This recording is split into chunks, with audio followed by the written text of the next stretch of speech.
What up, nerds? This is Comics and Pops, aka Alonzo from Team Nerd Herd. We have a new segment titled Movies and Shows, where we review comic-related movies or TV shows that are currently in theaters or streaming today. Why don't you give us a listen and let us know what you think?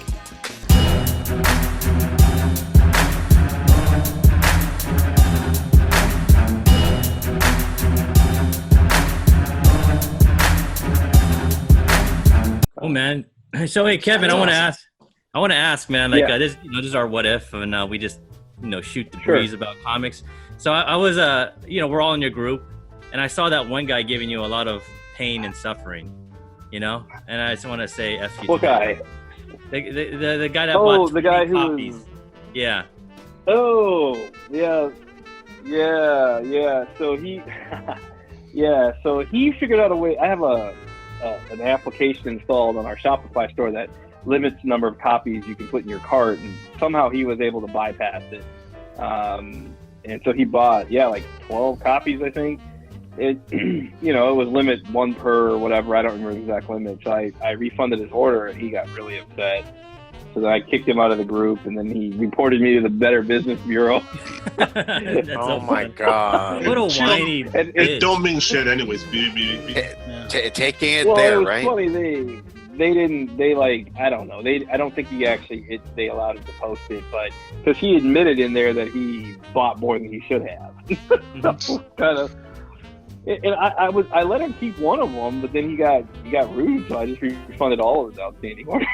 Well, it's right. It's funny because yesterday when the Virgin cover or the sketch cover came on sale, I got in and there was no password. Like, it just went straight to it, and I'm like, that was okay. Let me back out. Part.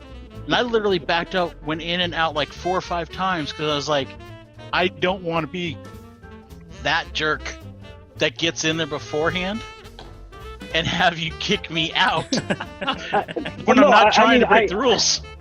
Well, no, I'm not saying it's your fault. I wasn't going to kick anybody out. I mean, I just refunded him. He got rude. Well, yeah. So, no, and and I didn't mean like that. Just that would be openly when hey, there's supposed to be a password buying it, and then me going, okay, I'm just going to go in there and buy it and not do the password. I was like, okay, and I eventually went, forget it. There's no pass. Doesn't work, I guess. Yeah, I messed up the listing and didn't put the password on there, but the book didn't. The group had an hour and a half basically to buy, and then I put it on the public side of the website. It sold out this morning, so I mean, it was fine if somebody bought more than one copy because everybody had a chance. So, we're basically Go ahead. I was gonna say, are you gonna ever say what the count is on that? I was just kind of curious. No. So we're starting to move away from. Well, I mean, we're starting to move away from announcing the print runs just because.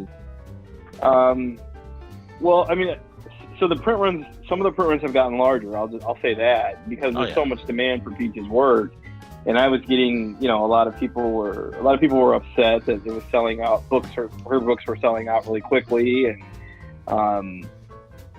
And I feel like there's a lot of fans that are buying her covers, not just folks that are reselling. And I have nothing against reselling, right? Yeah. We see a lot of women buying her covers. Now that could be a guy buying under his wife's name because he bought one under his name. But we're seeing a lot of women buying. We're seeing a lot of people buy just one trade dress copy or one copy, so that tells me they're more collectors than anything. Right. So we raised the print run on some of these books and they're still selling through. So we're like, but so now we're doing, the first 15 minutes, we're limiting, 1 per, 2 per. And then after that, we open it up. So yeah, we're kind of getting away from that. It's been an experiment, but it's going well. So that's, I know some folks aren't happy that we're doing that, but those folks are way fewer than the people emailing me upset that it sold out in 1 minute, accusing me of all kinds of trickery and, like I have time to sell stuff under a fake account on eBay. Right. Don't let them try to get tickets for Comic-Con. Yeah, like you see, I have an eBay account under Frankie's Comics. I mean, why, like, why would you make a tag? Some of the some of the stuff doesn't make any sense. I mean, some I people's don't have time children for that. So are you going to tell us what the print run is for that beautiful Darth Maul that should be coming out soon? 1 million. Yeah, I think we did. We're all in. No. We did. I think because Golden Apple sold it, and so did Comic Kingdom. Yeah, it was. I think it's 1,000. Yeah, like the trade dress was 1,000, and the Virgin is 500, if I'm not mistaken. Wow. Don't quote me on that. Is there going to be enough for people? Because I didn't get any of those. Is there going to be enough for people in your group? The group? I haven't sold any of them to the group because I got to be honest. The Ray cover was a lot of work. Like it was painful. So I'm taking a break. Oh, I bet. They're in storage, safely tucked away. They haven't been shipped to the Golden Apple, or they're just sitting in there. I think it's a great piece of art, but the Ray cover really, really kind of turned negative. So I just needed a break. So we'll probably sell that at the end of August. So and it'll be one per. So if you wanted to like randomize it like you did with the Ray, I am 100% okay with that. Even though I didn't get the Ray, I'm not mad, but it's like, it's the same thing of making it like a free-for-all. Mm-hmm. So at least a random, I mean, it's like, you kind of know you're going to get it or you don't. I feel that's probably the fairest way, because people nowadays, they have bots, they have all this thing, all these little things that they can do. I feel like, how you did it with Ray, you just type in claim and there you go. I thought it was awesome too, man. It was really fair. Yeah. No, it was fair. It was definitely fair. I mean, we might do that. I don't know. We'll see. We'll see what happens. I mean, that's probably what we'll do, but we're behind in our shipping. So I don't want to put that up for sale and hold people's money again. So so we'll see. But if you can wait till September, I'd be happy. So and then Ray's getting we're getting replacement copies for Ray in September, so people are having for Ray. Do we have a date on Darth Maul stuff? Like when it's going for sale? Yeah. I don't. I was just thinking like probably the last week of August is what I was thinking. The last week of August. But Darth Maul is in good shape. Like we don't need a new printing of it. We checked them in and they look good. And it's a nice looking cover. It really is. It's beautiful. So yeah, that's probably my favorite Peach cover. Her, there's folks that say, that she's not the best artist. There's people that love her. But I will say this, her fan base is really broad. Like there's a lot of, like I said, women and stuff. And, when there's a Peach cover, her fans come out and buy. They really do. And even though there's a lot of her covers that are hitting the market, they're still selling. So I think this is her year. The year of the Peach. Yeah, prior to her catching heat, she's been on our radars for like a year and a half already, right? Like we've been kind of like chasing her covers, so she's dope. I mean, she's just very unique. I gotta say that, man. Like she's very different than other artists. So yeah. Yes, and she's very creative, in my opinion. So I really like working with her. But we do obviously work with other artists too. But her fan base is very. They really want her stuff. So I've had to adjust the way that I sell. People have to log into the website now. There's limits. I mean, I have to audit the orders. So it's like more work. Oh man, that is a lot of work. Copies. So it's horrible that it's gotten to that extreme, but yeah. But seems like you're gonna have to. Go ahead. Sorry. Oh no, go ahead, please. It just seems like you're gonna have to hire a lot more workers pretty soon, because you're gonna have the shop open and you're gonna be selling stuff online too, right? Yeah. So regular books. So we hired we've got we hired 2 part-time people to help, and then my aunt has stepped in and helped. So there's basically 3 part-time people, and then we have a full-time person. So it's the store variant sales have been really, really good. We've been very fortunate this year. The store is opening, and we're developing the computer software to manage the pool, the subscription stuff. I think we maybe talked about this the last time. I think it sounds familiar. We're also, my brother and I are also developing software because Frankie's Comics is now a CGC facilitator. So we're going to be taking in books for Clayton signing when he's coming to the store, but we need a way to manage that process. So we're developing software so that you guys can come to the website and fill out a form to submit. And the goal ultimately is so that one of the bigger problems I think people complain about with facilitators is they send them their books and then there's really no status updates. Has the book been signed? Has it been sent to CGC? At least in my experience, what I see online. I'm not saying that just caveat, maybe other facilitators do it differently, but so we want to have as close to we can get as end-to-end tracking of your comic. So you'll be notified when it's been received by our staff. You'll be notified when it's been signed, when it's been shipped to CGC, and when it's on its way to us or to you, so that you can track it. So we're trying to put some technology behind the facilitation process to help. So we're working on that, which is one of the reasons why we haven't really announced a whole lot of the details of the crane signing, because I don't want to have people just sending in their books with no paperwork. Right. And, I get a box of books. I'm like, oh, what are we doing with this? So so we're trying to develop Sign that this. and get that. Yeah. And if we can get it so that you guys get notified, I think customers will really appreciate that, so they can kind of track their books through the process. So that's what we're trying to do. So it's we're growing. We are going to start selling regular comics online and have a subscription service. It will be a separate website from Frankie's now. We made the decision to separate the 2 business, the 2 sales channels, let's say, so that if you order a Peach Store variant that comes out in 2 months, your ASM 49 issue isn't delayed, right? It's not sitting there for a month tied to that order. So that's what we've made the decision to do. And the pull list software website is pretty much done. So we're going to roll that out soon, and people can go and subscribe to stuff. And, we'll have to make changes. We'll get feedback, but the basics of it are there. So we're doing that. I don't mind. Like I bought a couple of things from you off FOC last week. Yeah. I didn't mind paying ahead of time.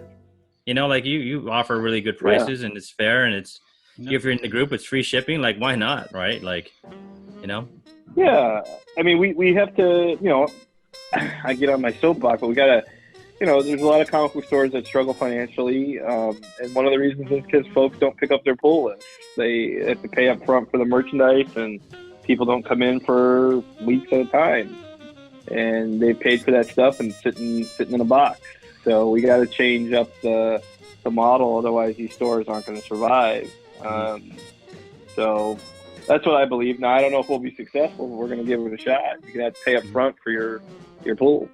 And it's just, if you want it that bad, you're definitely going to pay for it. I mean, that's just the long and short of it. I mean, it's a definite. If you're a collector and you want to make sure you have it, versus seeing it sell out or not pulling the trigger and just looking at it and hovering over it, I mean, this will just give you more incentive to say, you know what, I'm just going to buy it and just wait for it. And this is my thing, right? Like this week, at every comic shop there was a line of like 10 to 20 people outside in the front. I'm not with that. If I can order 5 copies from you, Kevin, and I'm not worry about not waiting in line. Not waiting in line. I'm totally down for that. And you send it to me a week later. Well, I don't care as long as I get them. Well, I was sorry to interrupt somebody. I was gonna say, for like me, like the crane thing, I'm thinking about sending my stuff to you once you figure it out, because I've seen the prices here of what they want to do. Yep. And I really don't want to. At my point in life, I find standing in line, unless it's for Comic-Con, not worth it most of the time. And I'd rather just go, here's my book, get it signed, get CGC, have a nice day. Yep. I don't want. Yeah, you don't want to be standing in line during COVID here. So yeah, especially in California. Because it's already anywhere. Like here, I've seen what the prices, and I've shown them to these guys because I know he's doing it through his thing and everything, and it's fair. I mean, it's not great prices, but it's fair. But I'm just like, I just talked to comic shop owner, and like, can I just give you my comic, and you get them to sign it and take care of it from there? I don't even have to show up. Well, I mean, are you a comic book store facilitator, CGC facilitator? From the way it sounded here, Crane was taking all the books with him because he's hand delivering them, at least for the ones here. I don't know about your area, but he is hand delivering them from here down to Florida. Yeah, I think it's Black Flag that's facilitating it for him. So. Yeah, I don't know if Black Flag is a facilitator, so I'm not really sure what's going on with that. But yeah. So for us, when we'll be taking, we're a facilitator now, and we're going to take the books in, and then they'll stay in my possession, and then they'll go to CGC via FedEx. I mean, that's what we'll do. So we have a CGC witness who's flying in to witness the event and sign. So that's what we're doing. Clayton may be able to sign. There's like an artist form that he can self-witness, basically saying I sign these on such and such. That might be what's going on with that. Mm-hmm. But yeah, unless Black Flag's a facilitator, when I looked on the CGC website a couple weeks ago, I didn't see their name. But that doesn't. Maybe they're not on there, right? I think he is. Hasn't put it on there, so I think he is the facilitator. Yeah, I mean that could very well be. But yeah, so the books that are coming into my store through mail order or on site, they'll stay with me. I'm responsible for them. So, but that's just how we're going to do it. But yeah, so we are doing a lot. We are hiring. We're going to be hiring and trying to sell the regular comics. And, we'll see if this model works. I don't know. A lot of folks are used to paying when they pick up their books, so this is going to be a big different thing. And there's a comic book store here. There's a guy who's got 3 stores, Ultimate Comics. He's a great guy, great stores, but they don't make their customers pay up front. So it's a unique thing because the customers are going to have a choice in this area. They're like, well, I can get my subscription through Ultimate Comics and I have to pay up front, or I can get it through Frankie's and I have to pay up front. So I would just say, just since we're talking, like one of the things I'm seeing online a lot is, I don't know, a lot of comments about stores and how they run their business. Particularly, you go digging in the dollar bins or whatever, right? And then you bring the stack of books up to the counter, and the store owner looks on eBay to see what they are, or the books aren't priced at all, and then he's looking on the store owner's looking on eBay. And a lot of people are really upset about that practice. Well, but so people are upset about that, but then they're saying, oh, my LCS is going out of business. Or LCSs are rare, or, it's like, you can't have it both ways, right? Like you want an LCS, they've got to make money, to just fund the operation. But I get it from the collector standpoint. You spend an hour on your knees back there digging under some long box on the table, and all this dust and whatever else. Now you've got the threat of COVID, and you bring it up there, and you're like, okay, I'm ready to pay for this. The guy's looking it up on eBay. I mean, I get it. So I think the compromise. It's kind of like we done all the work for them, and then they take, it's like free labor, kind of. So what I would recommend the stores do is put up a sign, on the front door that says, hey, we're going to check the market value on the back stock before you start digging, so that you know what's going to happen when you get to the counter. Because it's not fair if they don't warn you, right? So you go back to do all that work, and then you bring up 20 books. I get that. But if it's on the sign on the front door, then I think...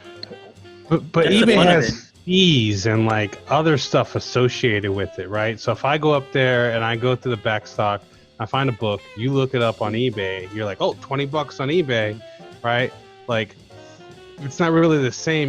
There's a fee, and like I found it for you. You could have listed Shipping. it on eBay. You could have had like your own feedback and all that stuff. Like, there's like a whole ecosystem that you're bypassing by just going, well, I'm just going to use eBay as a pricing guide, right? So okay, if it was my store, I would just say, hey, it's $20 on eBay. I'm going to sell it to you for like 15 or 10. That's fair. And so that way you get some money, I get some money. I mean, that's how I would handle it. That's fair. So, as long as there's like give and take, right? Like if you go in the back and you're like, dude, I find this book, right, and it's $300, and you're like, hey, can I get it for cover? That's not really fair either, right? But exactly. But at the same time, right? Like for the person to go, oh well, I didn't even know that was there, and now it's $400, $300, and I don't even have an eBay account, and I'm not going to go through all that setup, and because I'm just a lazy shop owner, going to keep that stuff back there, and it's like, well, like Ian said, you're doing all the work for them. And a dollar bin's a dollar bin. If it's a dollar bin, it's a dollar bin. If they go, oh well, it's $300 on eBay. Hey man, thanks for finding. I didn't even know it existed. What do you say, $225? Yeah, that's awesome. Well, I would try to compromise, but I would warn the customers up front when you're walking in the door before you guys get back there. Like, hey, this is what's going to happen. So that way everybody's notified. But if you pull a book and you walk up to the counter and they do it, that's not fair. Because I get that. That's not fair. I think overall what I'm trying to say is that the comic book stores are struggling, right, because of COVID, and they were struggling before that. And some of them are. Now there's stores like Torpedo, which do very well, right? They've got a good business. They're killing it. But there's a lot of stores that aren't like that, and there's a lot of folks who want to resell books. And again, I don't have any problems with that, but you got to think about stores sometimes, right? So that the store is there, because you can't, if you want to go buy something and resell on eBay and the store closes, you don't have to go. So, and as far as the dollar bins go, I don't think any comic book store in the country should have a dollar bin because it costs them more than $1 to get that merchandise. So, but what I think about these dollar bins, though, right? These dollar bins, like we have a big one here called SoCal. They get all these collections, and they mine them, and then they put everything at 10 cents a book. Yeah, and then they put whatever's left, and of course some of those books are gonna jump like 10 years later, and that's what we find, right? Like, so if I have a dollar bin, I think I should honor the dollar price. I will say that. If it says dollar bin, somebody's put the books in there, I don't think I should look at eBay. But if I have other backstock that's not priced that way, I think, I should check the market pricing. But I'll warn you up front. So yeah, if it's a dollar bin, it's $1. Dollar's a dollar. Just mark it as $1. Yeah, you did your due diligence first. And made but sure I'm not. There's no dollar bin in Frankie's Comics. See, my issue is are you buying? You're not buying used collections though either, are you? Well, we will, but we'll go through. We are going to. Yeah. I'll go through the collection. You're gonna do the work and actually price them and stuff. Yeah. You may end up with a surplus of crap books. That's where the dollar bin's going. That stuff's getting donated to charity or it's going in the dump. There you go. So here's the thing that a lot of I don't know. Here's something to think about if you ever open a comic book store. You're paying rent, and so that space that dollar bin is occupying is costing you money. That spot on the floor or whatever is costing you money every month. So if that spot is costing you $10 and you've got $20 worth of comics in there, after 2 months, you need to pitch it because it's going to cost you more to store that merchandise than it is than the money you're going to make on it. Not to mention, these stores start growing, right? Because they've got all these dollar bins and all this back stock, and now they need thousands of square feet, and the rent's gone up. I mean, and then the store smells because there's all these old comics, and it just looks like a hot mess. So you got to pitch it, man. I love that smell. See, my problem with something like that though is, well, two things. One thing is, if they just do it because they can, just go, okay, we're going to put that sign up and then we never have to price anything.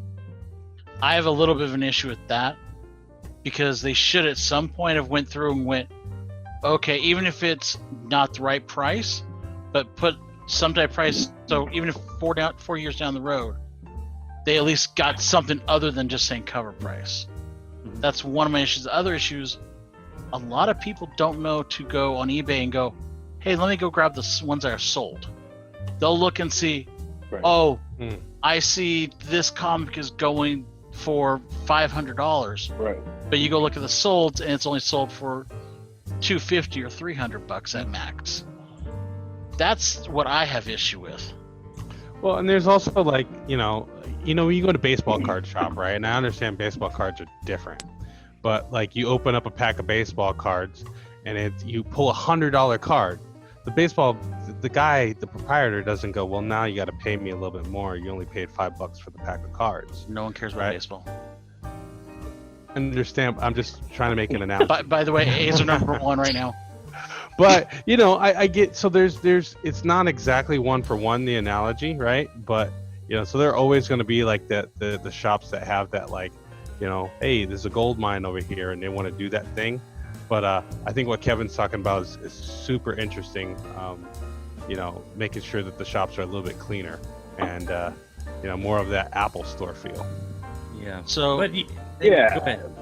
Well, I was gonna say, in conclusion, go ahead. I'm just saying. I mean, it sounds like, we all kind of agree that we all want our local comic shops to succeed. We just want it, as long as it's a give and take. It's not just, hey, this is what we're gonna do and tough shit. But on outside of that, do you have anything else you want to share with us, Kevin, or any? Well, I sent a couple pieces of art, right? So you guys could show that. Because that'd be cool to end on if you can show those. Yeah. I sent 2 pieces of art. Yeah, I don't know if you guys can pull it up. Yeah. I can pull up. You'll do it in post? I'll do it in post, yeah. All right, what are we looking at? Okay. So the first, go ahead. Okay, go ahead. All right, so the reason I'm wearing a Valiant hat is because we're doing a Valiant cover. And actually, let me just, I can do it this way. Oh, no, that's not what I wanted to do. Sorry. Okay. Edit that out. Okay, so here we go. So the reason I'm wearing the Valiant hat is because we've got a Valiant cover by Alan Qua. It's a homage to Detective Comics 880 by Jock. Awesome. Whoa. So, and I sent the art, amazing. And so you got the nanites up there instead of the bat. Nice. All right. So this was Bloodshot. And I sent the high-res file. Yeah. So I think it's Bloodshot issue 10. So when I watched the Bloodshot movie, I came up with this idea because I don't want to ruin the movie for anybody, but it kind of works with the movie at the end of it. And then the second thing is we have a Miles Morales cover coming for Champions #1 by Peach Momoko. Yeah. So this is the first time anybody's seen, that I know of, that anybody's seen it. So yes, kind of, how's that? Yep. I'll be awesome. Yeah, we're gonna put that up. Oh god. And we'll also put in post. We'll put pictures up, and we'll just put it right over Nick. So, just cover Nick. So I wanted to share those pieces, and we're gonna try hard to really support a lot of publishers now. We've got some stuff coming with Boom, Vault. Vault has a really cool samurai book coming out. Devil's Bride, right? Yeah. Yep. So we're working on a cover with pre-ordered those already. And we're gonna work with keep working with Scout, and so we want to spread it around. So but yeah, I'm excited for all of those things, and the store will be opening soon. So nice. I appreciate you guys for your having me venture. on. Yeah, man. Congratulations on the new store, and hopefully, like one of these days after it's all said and done and this thing is over, and maybe hopefully things are back to normal, we'll all take a trip out there together. Visit your store. See you guys at San Diego Comic-Con or something. Well, yeah, we'll have a big old. That'd be awesome. We'll have a big old Team Nerd Herd party, and maybe have like the podcast over there all together. So As long as you have some Kevin barbecue. might be too big. He'd be like, no, guys. Like, who are you guys again? Oh no. Barbecue for sure. I work for barbecue. Billy doesn't get that big without it. well, thanks a lot, Kevin, for joining us, and we really thanks, guys. And JR, you want to let everybody know where else they can find us? You can find us at Team Nerd Herd Podcast, all one word, on Facebook, on Instagram, on Twitter. Come say hi to us, talk smack, whatever you want to do. You can also find Mr. Kevin. We can find you at frankiescomics.com, is it? Mm-hmm. Yep, frankiescomics.com. Sorry, it's already pre-programmed in my thing, so I just go directly to it. So it's a good thing. Yeah, no, it's a great thing. My credit card doesn't love it, but hey, it's a great thing. I love it. Anything else we got, Ian? No, that's it. And we want to thank everybody for joining us again. And don't forget to hit that like and subscribe button and support the show. We'd really appreciate it. And leave some comments, it really helped us out. And we really like reading them too and responding, as JR did a couple times in our last show. And we got one other thing. We've also got some new videos from certain Comics and Pops coming out recently. You probably saw the promo right before this video. So yeah, so we should gain some more of those. So start looking for those. And last but not least, Kevin, you want to take us away? Thanks for having me on the show, guys. Again, I'm Kevin Fields of Frankie's Comics, Team Nerd Herd. If you want to do it right, collect what you like. Yep. Boom.